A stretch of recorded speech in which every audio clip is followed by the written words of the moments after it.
Hi everyone, this is Neil Collins. If you're really busy and you need to write a lot of short, quick, but also polite emails, there are so many phrases that you can use with the word hope.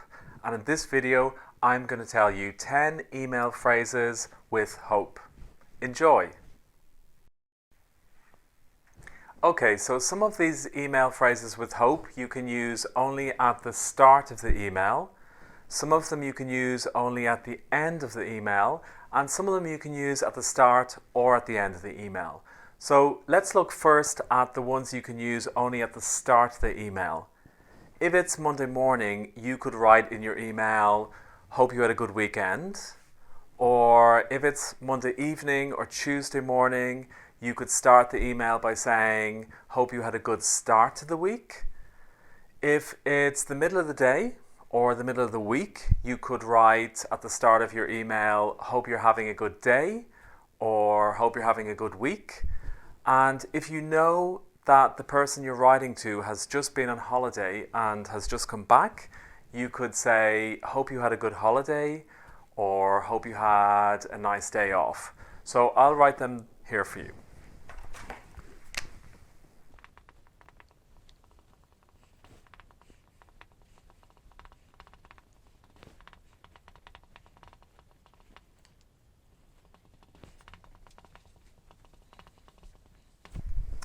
So one more tip about these is this would be if you're writing to one person.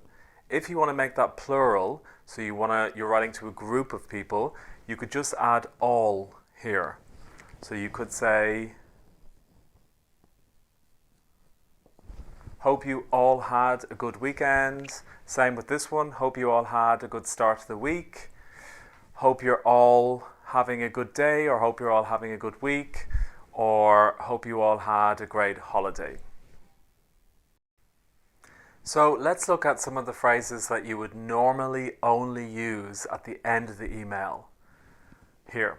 So you would say here, "Hope things are good with you," or "Hope to see you soon," or "Hope to talk to you soon." If you say one of those last two expressions, "Hope to see you soon," or "Hope to talk to you soon," you're saying that you don't know when exactly you will see them or you will talk to them, but you would like to see them soon or you would like to talk to them soon. So I'll write those phrases for you here.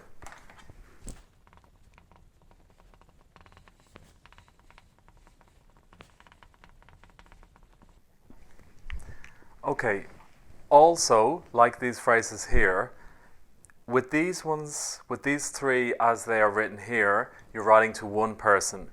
If you are writing to more than one person, you want to make these plural, you can just put in the word all as well.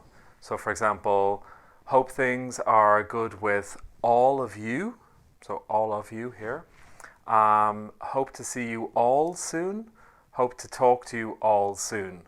And then after these phrases, then you would say "best regards," or "best," or "kind regards," or "regards, Neil." So this would be the closing phrase, one more word, and then your name.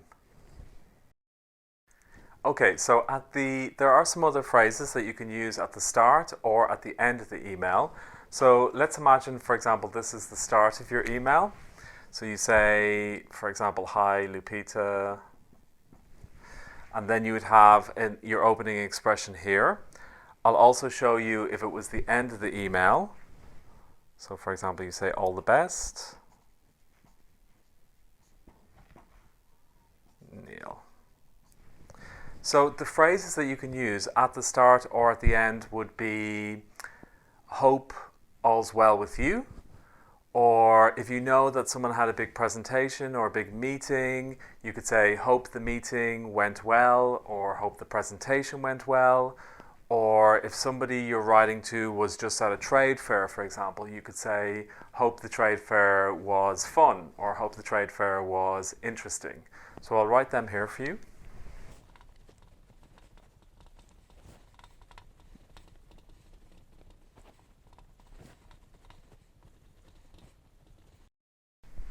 So the important thing to realize here is don't repeat these phrases. So don't have one of these phrases at the start of your email and at the end of the email.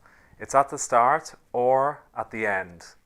So you could say, "Hi Lupita, hope all's well," or "hope all's well with you," and then your email, and don't put in another phrase like this in the email. Or you could say, "Hi Lupita, how are you?" And then you could write your email, and then at the end you could say, "Hope all's well with you." So don't repeat the phrases. Start using these email phrases in your emails and they will become automatic. Thanks a lot for watching the video, and I'll see you soon. Hey guys, thanks a lot for watching the videos. If you're wondering what you can watch next, well, you could watch more vocabulary, you could watch more grammar videos, or you could watch more videos explaining typical German phrases. Simple. Enjoy.